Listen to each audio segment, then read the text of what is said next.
Tonight, there is a widespread effort to try and pick up the Hoosier State.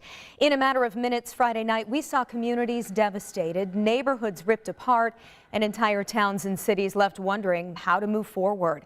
Within about an hour, parts of central Indiana saw at least 11 tornadoes Friday night across 7 different counties.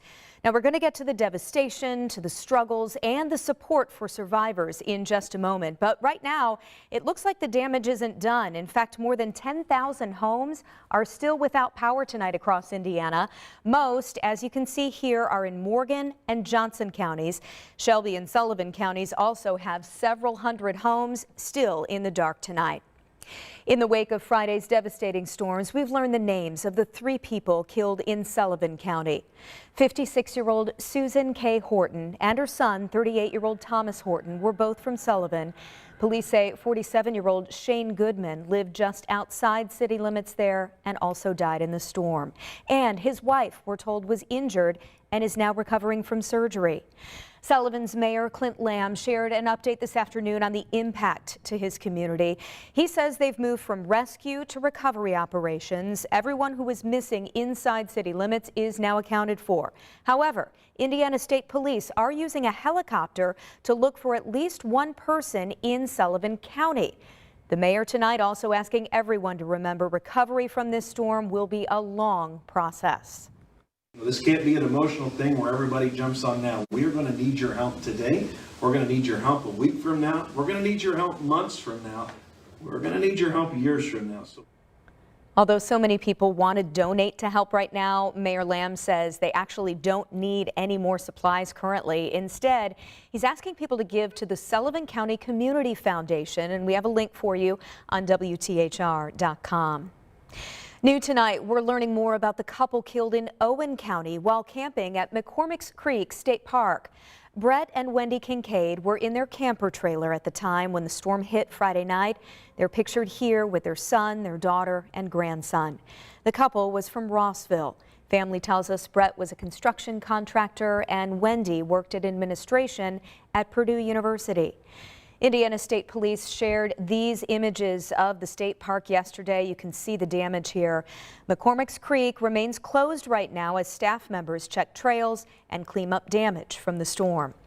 And again, this was a large tornado outbreak impacting communities all across our state. To the north, at least 3 confirmed tornadoes hit Howard County, packing winds of over 100 miles an hour. Tonight, neighbors are in cleanup mode. Our Logan Gay is live for us in Kokomo with the damage they're dealing with. Hi, Logan.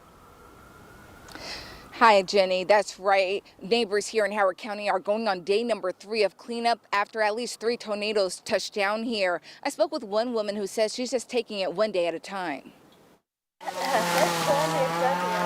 Emily Aaron and her family are counting their blessings. They were in Florida at the time of the storm. They came home to find their garage destroyed, their playground blown over, part of their fence on the ground, and down trees in their front yard. She says at first it seemed overwhelming, but the support from her community has reminded her what's important. We're just happy that everybody's safe and, you know, that it didn't hurt anybody, and it's just things that can be replaced. Now, the Howard County Sheriff's Department says that there were no serious injuries, and they're asking people in the area, if you're here, if you're driving through, to be cautious while cleanup continues. Jenny? Yeah, certainly thankful everyone okay there. Logan, thank you. Now let's go back south to Johnson County, where Clark Pleasant schools will be closed tomorrow. That district covers kids in Whiteland, and because some buildings still have power issues right now, the entire school corporation will stay closed on Monday. Road closures for cleanup are also affecting traffic there, including school bus routes. In Whiteland, the cleanup continues tonight. This is an aerial view of the damage caused by an EF2 tornado. Many in that neighborhood spent their Sunday trying to figure out what to do next. Our Matthew Foltz was in Whiteland again today with how relief efforts are going there. Well, now that the shock is over, many people spent the day saving whatever they could, and I learned that some things are more precious than others. My niece is 13, so trying to find anything for her that'll make her feel a little better. Stephen and Becky Mendel are on a mission to help a family member in need.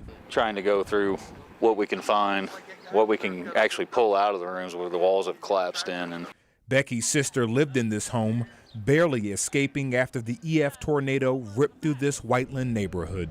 I think they had some stitches and some scratches, but looking at it, they're lucky they made it out alive. The couple says they spent hours Sunday searching for the important day-to-day essentials. Cell phones, purse, wallet. Keys. While also finding family keepsakes. High school diplomas, you know, stuff of that nature. Found my sister's wedding dress. Yeah. Her graduation gown. I think I found his cap too. Yeah. He's hiding in the closet when I found him this morning. Across the street, Mike and Holly Beatty were focused on finding their 1-year-old cat, Iggy. I lost my twin sister in September, and this cat has been by my side the whole time. And he knows when I need support, so he's my support cat. Despite losing their homes, these Hoosiers say they're glad no lives were lost. They just hope getting back on their feet won't be too difficult. At some point, you got to pick up your life and kind of move on. But what do you do? Where do you start? And I think that's going to be the next big thing for us. And many people in the community are still coming together to help out any way they can. If you would like to help, we'll have a link on our website at WTHR.com. Reporting in Johnson County, I'm Matthew Foltz, 13 News. Matthew, thank you. We do want to let you know right now the Red Cross has an emergency shelter. It is set up at Greenwood Middle School for anyone in need. We're also told local churches will be setting up donation drives this week. And again, we'll have more information for you, WTHR.com.